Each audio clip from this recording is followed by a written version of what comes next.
I'll just give you a little bit of history, in case you don't know this.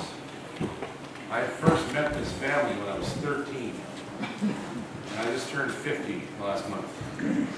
I met Carl at the fiddle contest when I was a boy, and a couple of years after that I met his sons. And they blew my mind then. I was 15 or 16 years old when I first seen these guys play. And then somehow along the way, nearly 20 years later, I ended up hiring them as a band. And we toured for 5 years, just the three of us, all over the world. We did Scotland and Europe and all over the United States and Canada. And it was one of the best times in my life as a musician. And all through that time, I looked up to Bill so much as a guitar player, and still do. I couldn't figure out why this man had never made a solo album.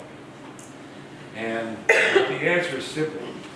Him and Mike are so good that everybody wants them to play for them.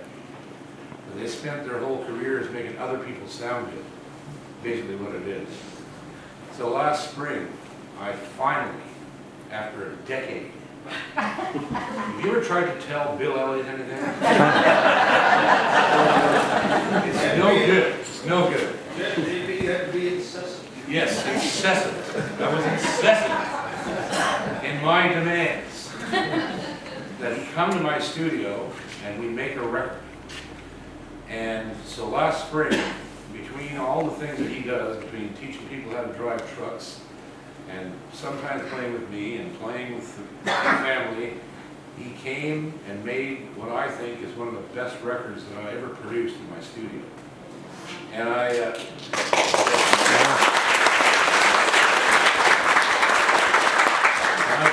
told him at the time, Bill's super humble.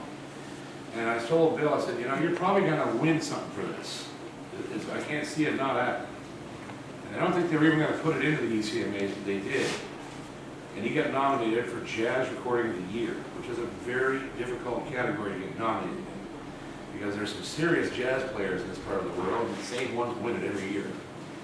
And which leads me to tell you this. One of the reasons it's so important that this happened is that there's a lot of musicians on the East Coast that never get recognized. They're tremendous musicians. The only time they ever get recognized is after they pass on, most of the time, and they'll get something from the ECMAs like the Stomp and Tom Award, which is just a general recognition of their work through their lifetime, and that's it, they're forgotten.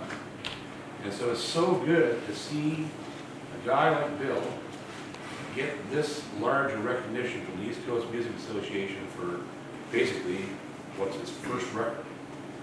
And I'm super, super proud of him. And I intend to be part of the band whenever I'm not touring myself. So I want to introduce you to your own. Be very, very proud of him, and Mike and Bruce.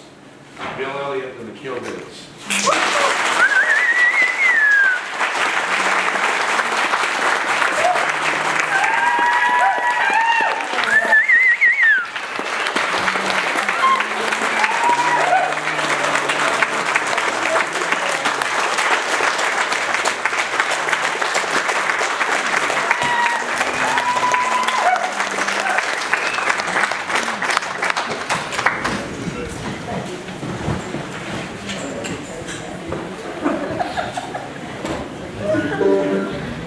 There you go, Bill. You're going to stand ovation and play the goddamn note.